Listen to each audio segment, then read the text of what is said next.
Hi friends, welcome to Nivi Lifestyle. இன்னைக்கு நம்ம வீடியோல என்ன பார்க்க போறோம்னா சிக்கன் பிரியாணி தான்.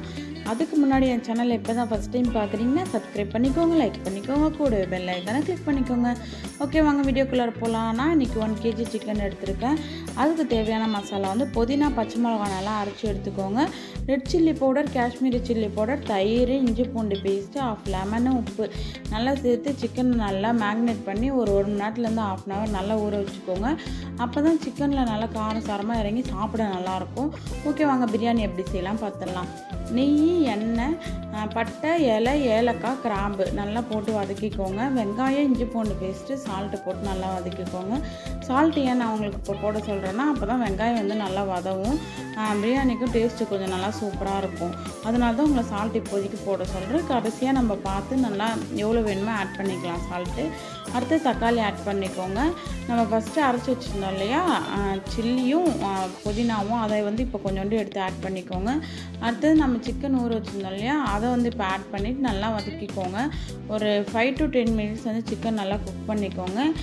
இப்போ தான் red chilli powder, Kashmiri chilli powder, biryani masala தேவையான அளவு போட்டுக்கோங்க.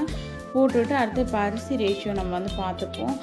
நம்ம வீட்டு அரிசியாக இருந்தால் 2 கிளாஸ் தண்ணி வைக்கணும். பாஸ்மதி ரைஸாக இருந்தால் 1 கிளாஸ் அரிசிக்கு 1.25 டம்ளர் தண்ணி வைக்கணும். நான் வந்து குக்கரில் தான் இன்றைக்கி வச்சேன். எப்பவுமே வந்து பாஸ்மதி ரைஸில் தான் செய்வேன், தம் போடுவேன். இப்போ வந்து நான் வந்து குக்கரில் வச்சேன். ஒரு 3 to 4 விசில் வச்சு இறக்கி சாப்பிட்டு பாருங்கள், சும்மா சூப்பராக இருக்கும். உண்மையுமே சொல்கிறேன், உதிரி உதிரியாக தான் வந்துருந்துச்சு, ஒட்டலை பிரியாணி.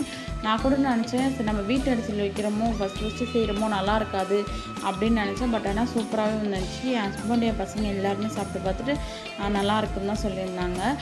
நான் வந்து எப்பயுமே குக்கிங் வீடியோ போட்டால் ஒன்று சாங் போட்டு தான் போடுவேன். என்னோடய சப்ஸ்கிரைபர் ஒருத்தவங்க வந்து கேட்டிருந்தாங்க, இந்த மாதிரி வாய்ஸ் கொடுத்து போடுங்க, இல்லை டிஸ்பிளேயில் வந்து நீங்கள் என்ன போடுறீங்க அப்படின்ட்டு காட்டுங்க, என்ன சேர்க்குறீங்க அப்படின்ட்டு, பொருள் சேர்க்குறீங்க அப்படின்னு காட்டுங்க அப்படின்னு சொல்லியிருந்தாங்க. அவங்களுக்காக தான் நான் வந்து வாய்ஸ் போட்டு போடுறேன். இனிமேட்டு வந்து உங்களுக்காக நான் வந்து வாய்ஸ் கொடுத்தே வந்து மோஸ்ட்லி குக்கிங் வீடியோ போடுறேன். அப்படி இல்லைனா டிஸ்பிளேயில் மோஸ்ட்லி உங்களுக்கு என்னென்ன பொருள் நான் ஆட் பண்ணுறேன்ட்டு கொடுப்பேன். Okay, bye bye, see you. இந்த மாதிரி ஒரு வீடியோவில் வந்து நாளைக்கு உங்களை வந்து சந்திக்கிறேன்.